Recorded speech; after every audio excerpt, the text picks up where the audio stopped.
예수님은 나의 왕, 나의 주인, 나의 생명이십니다. 하나님 아버지, 모세와 이스라엘 백성이 하나님의 인도하심 따라 광야 훈련을 시작하는 모습을 봅니다. 우리도 광야 같은 삶을 살아갈 때 주님 손 붙잡고 끝까지 완주할 수 있도록 인도해 주옵소서. 예수님의 이름으로 기도합니다. 아멘. 오늘 읽을 말씀은 민수기 1장과 2장입니다. 이 말씀의 핵심은 첫째, 20세 이상의 싸움에 나갈 만한 자를 진영별로 계수합니다. 둘째, 12지파에서 20세 이상 남자의 총 수는 60만 3,550명입니다. 셋째, 지파별로 진을 편성해서 행군 순서를 정했습니다. 민수기 개관을 통해 38년 동안 있었던 광야 여정을 확인할 수 있습니다. 민수기 개관. 민수기는 이스라엘 백성이 출애굽한 2년 후부터 모압 평지에 도착할 때까지 약 38년 동안 광야 생활하면서 있었던 일을 기록한 책입니다. 이스라엘 백성의 광야 훈련기라 할 수 있습니다. 민수기에는 이스라엘의 반항과 여전히 그들을 구원하시고 회복시키시는 하나님이 함께 증언됩니다. 이러한 점으로 미루어 민수기는 이스라엘 민족이 결코 버림받지 않았다는 역사적 기록이기도 합니다. 민수기는 모세 오경의 네 번째 책이며 모세가 광야 생활하며 직접 경험한 내용을 기록하고 있습니다.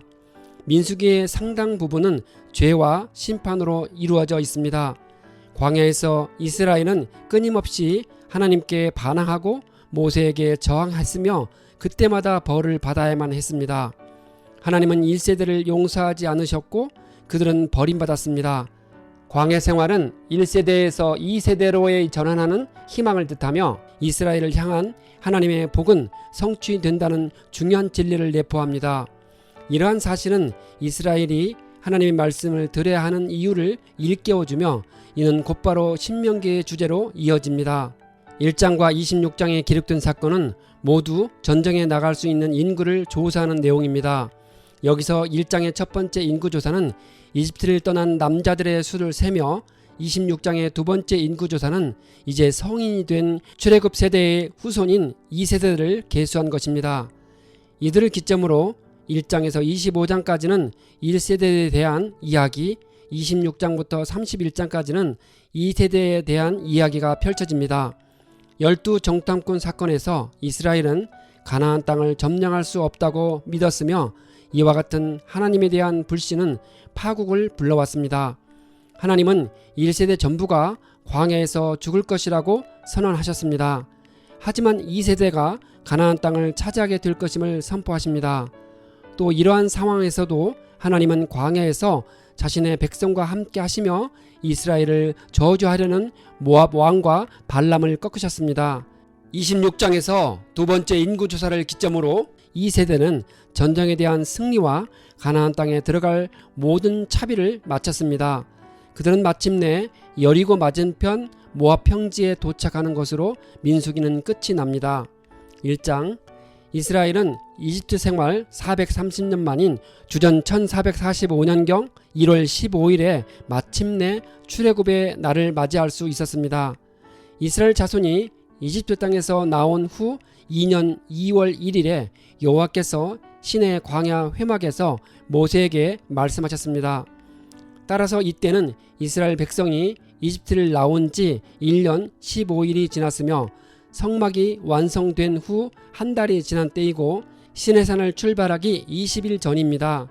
하나님은 모세에게 인구조사를 명하셨습니다. 하나님은 왜 인구조사를 명하셨을까요? 이제 이스라엘 백성들은 더 이상 이집트의 노예 백성이 아니라 가나안 땅을 정복하려 가는 하나님의 군대였습니다. 그래서 체계적인 인구조사를 통해 광야를 질서 있게 행진해 가고 가나안 전투를 효과적으로 치르기 위해 이스라엘 백성들을 군대 조직으로 개편할 필요성이 있었습니다. 이스라엘 12지파 사람들 중 싸움에 나갈 수 있는 20세 이상 남자 수를 세웠습니다. 12지파는 루벤, 시므온, 유다, 스불론, 이사갈, 단, 갓, 아셀, 납달리, 요셉의 두 아들 므낫세, 에브라임, 베냐민입니다. 이스라엘 12지파를 대표하여 인구조사를 실시한 사람들은 각 지파의 지휘관들이었습니다. 레위 지파는 제사장 지파이니 별도의 인구조사를 실시했습니다. 인구가 가장 많은 지파는 유다 지파로 74,600명이고 가장 적은 지파는 32,200명인 므낫세 지파입니다. 요셉의 두 아들 므낫세와 에브라임이 12지파에 속하게 된 이유는 레위 지파가 성막 봉사를 위해 하나님께 헌신된 지파가 되어 빠지는 바람에 요셉의 두 아들이 그 자리를 채움으로써 여전히 12지파가 유지되었습니다. 한편 요셉의 두 아들인 므낫세와 에브라임이 삼촌들과 동등한 반열에 올라 이스라엘 12지파의 일원이 된 것은 야곱이 그들을 양자로 삼았기 때문입니다. 야곱은 가족을 기근에서 구출한 요셉의 공로를 특별히 인정하여 본래 장자에게 할당되어야 하는 두 몫의 유산을 요셉에게 주었습니다. 이스라엘 자손 중 20세 이상으로 싸움에 나갈 만한 자손은 모두 합하여 60만 3,550명이었습니다. 그런데 성인 남자 1명당 여자 1명과 자녀를 포함하면 이스라엘의 전체 인구는 약 250만 명가량 되었을 것입니다. 한편 이 수요는 대략 9개월 전에 성막 건축을 위해 속전 대상자를 집계한 수요와 똑같았습니다. 이 같은 일치가 가능한 것은 이번의 인구조사는 이전의 통계 자료에 전적으로 근거하여 이루어진 것으로 그것을 다시 지파와 가문에 따라 분류하여 군대 편제용으로 삼았기 때문일 것입니다. 레위 지파는 인구에 포함되지는 않았지만 성막을 운반하고 성막과 모든 기구와 부속품을 운반하는 일을 감당해야 했습니다. 레위인은 증거의 성막 사방에 진을 쳐서 이스라엘 자손의 회중에게 진노가 임하지 않도록 했습니다. 레위인이 아닌 다른 지파 사람이 성막에 접근하는 것은 하나님의 거룩을 침범하는 일이 되므로 죽음을 면치 못했습니다. 북이스라엘의 초대왕 느밧의 아들 여로보암은 레위인이 아닌 사람을 제사장으로 삼았습니다. 그는 일반 백성 가운데서 원하는 사람은 누구든지 산당의 제사장으로 임명했습니다. 그는 극악한 왕이며 모든 악한 왕의 대명사가 되었습니다. 이런 일 때문에 여로보암 가문은 죄를 지었으며 땅에서 흔적도 없이 사라졌습니다. 2장 하나님은 인구조사를 마친 모세와 아론에게 회막을 중심으로 진을 치라고 지시하셨습니다.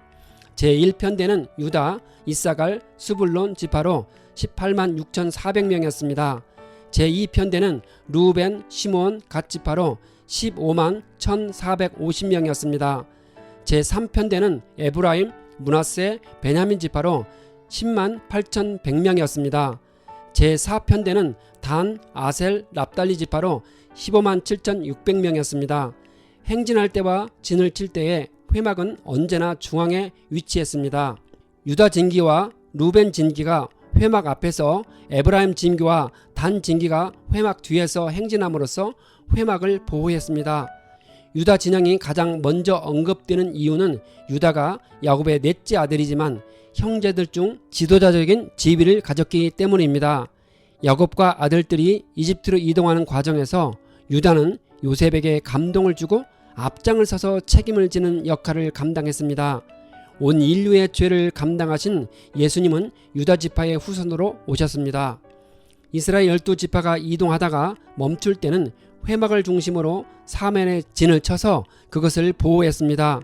하나님은 행진 순서와 진치는 순서까지 구체적으로 지시하셨습니다. 약 250만 명의 사람들이 이동하다가 머무르는 과정을 반복하려면 조직적이고 효율적인 운영을 해야 했기 때문입니다. 만약 무질서한 상태로 이동하고 머물렀다면 많은 혼란이 있었을 것입니다. 하지만 하나님은 구체적인 지침을 마련해 주심으로써 이스라엘 백성이 광야 생활을 하는 동안 주님 중심의 삶을 살아가도록 하셨습니다. 이스라엘 백성들은 광야 생활을 하면서 서로 연합하고 협력하며 살아야 했습니다. 이스라엘 백성은 광야 생활을 하면서 조직력을 길러서 먼 훗날 가나안 정복을 할 수 있는 강력한 군대가 되어갔습니다. 야곱과 함께 이집트로 내려간 사람은 70명이었는데 400년이 지난 후 20세 이상 장정만 60만 명이고 모든 인구를 합하면 약 250만 명이었습니다. 어떻게 하여 이런 폭발적인 성장이 있었을까요? 하나님이 친히 아브라함 한 사람을 택하여 언약하신 대로 행하셨기 때문입니다. 400년 만에 4대 만에 종살이에서 해방된다는 말씀을 하셨고 그대로 이루어졌습니다. 하나님의 약속은 언제나 구체적으로 드러납니다. 출애굽을 경험한 수많은 사람들이 이를 증명합니다.